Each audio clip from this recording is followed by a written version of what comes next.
At 14,000 feet, the air doesn't just carry less oxygen. It carries memory. It holds the echoes of 1,000 years, the whispers of forgotten travelers. Here, in the lost corridors of the High Silk Road, where the wind sings through the jagged teeth of the Karakoram Range, lies the village of Altyn-Korgon. For centuries, this place was a sanctuary, a haven for weary traders crossing the roof of the world. Today, it has become a battlefield, not of armies, but of worlds. The silence, a tapestry woven over millennia, was torn apart by a rhythmic, mechanical heartbeat. The sound of a Vanguard 9 excavator, a titan of steel and diesel, echoed through the valley. Toilias Torne, the lead engineer for Vanguard Industrial.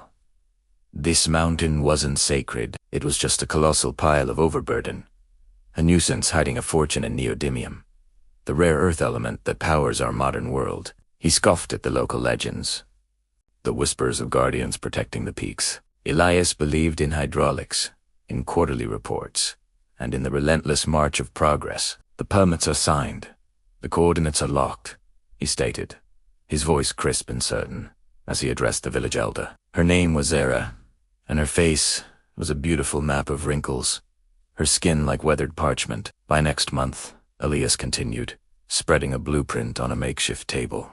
This entire ridge will be a transit road for our fleet. But Zara didn't glance at the intricate lines on the paper. Her eyes were fixed on the Kurgantosh, a silent circle of 7-foot stone monoliths. They stood sentinel on the ridge, their surfaces carved with faces that were neither human nor animal, but something far older. The stones do not recognize your permits, engineer, she replied, her voice as soft as the evening breeze, yet carrying the weight of generations. They recognize the breath of the mountain. If you wake the sleepers, the mountain will not let you leave. Elias dismissed it as folklore, a quaint, but ultimately powerless resistance. That night, under the harsh, artificial glare of industrial floodlights that scarred the pristine darkness, the villagers of Altyn-Korgon gathered.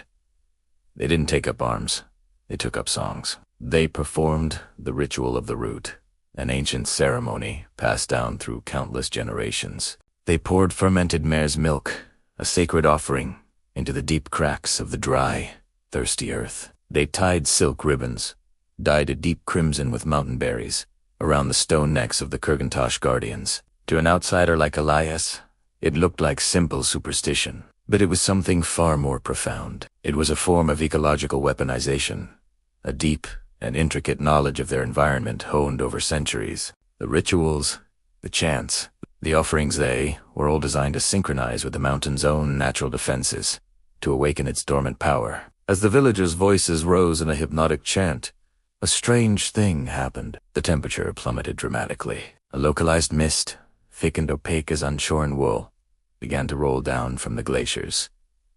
It wasn't just fog, it moved with an eerie intelligence, enveloping the high-tech machinery, baffling the laser sensors and thermal cameras of Vanguard security systems. The mountain was beginning to stir. The first true disaster struck on the third day. The project was already behind schedule, the mist causing delays and malfunctions. Frustrated, Elias ordered a bulldozer crew to topple the first stone guardian, to clear the way for the primary drill pads. As the machine's steel blade nudged the ancient monolith, the wind whisperers arrived.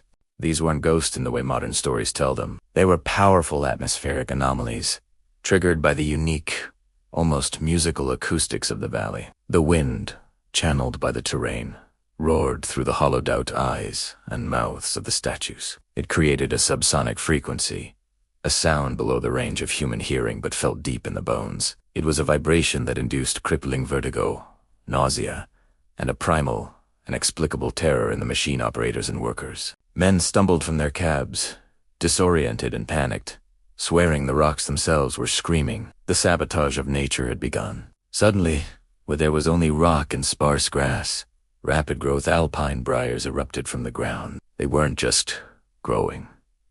They seemed to move with a chilling intent, their thorny vines wrapping around the steel treads of the machinery, choking engines and immobilizing the powerful excavators. Workers tried to cut them away, but for every vine they severed, two more seemed to sprout in its place, stronger and thicker than before. The true revenge of the stones came under the cold light of the moon. During a midnight excavation attempt, a low rumble echoed from the peak above.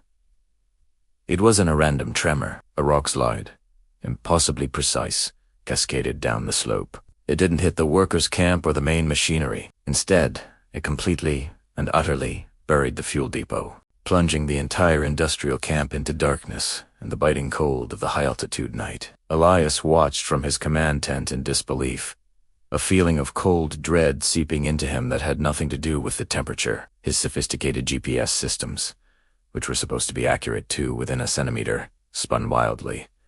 His compasses were useless. The supernatural barrier Zara had warned him about was unmagic in the way he understood it. It was the mountain itself, its geological and atmospheric forces wielded with terrifying precision, directed by a collective ancestral consciousness that resided within the land.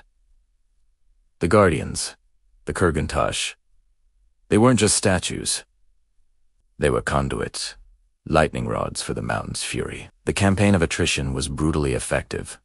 Equipment failed. Workers, spooked and sick, began to desert. Resupply helicopters were unable to land due to the unpredictable, violent winds. By the end of the week, the project was in ruins. Vanguard Industrial, a multi-billion-dollar corporation, officially declared the site geologically unstable and unviable for extraction. The internal report spoke of freak weather patterns and unforeseen seismic activity. The cost of the accidents had spiraled, far exceeding the projected profit from the neodymium. The retreat was hasty and disorganized. As the last truck rumbled down the winding pass, its engine noise fading into the distance, the thick mist that had shrouded the ridge for days began to lift, as if a curtain was being drawn back. The sun broke through, bathing the valley in a warm, golden light. Zara stood by the Korgon, her small figure framed against the immense peaks. Gently, she untied a faded silk ribbon from the neck of a stone guardian.